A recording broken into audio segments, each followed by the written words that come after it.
Hello viewers, welcome to IT System Admin and Information Technology Learning tutorial channel for you. Today in this tutorial I am going to show you how to fix could not change interface WLAN which is managed by CAPsMAN in MikroTik routers.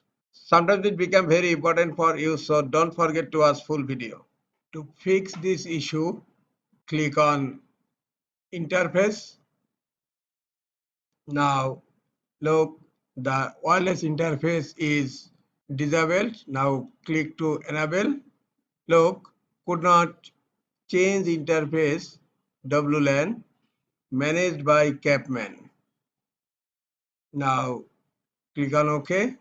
Now click on wireless and select your wireless interface and click on CAP.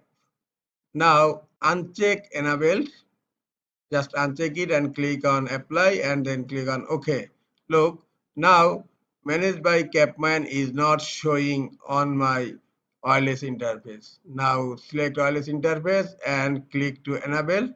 Look, now wireless interface is enabled successfully. This is all for today. Hope this tutorial is helpful for you. Keep watching for next tutorial. Thank you very much.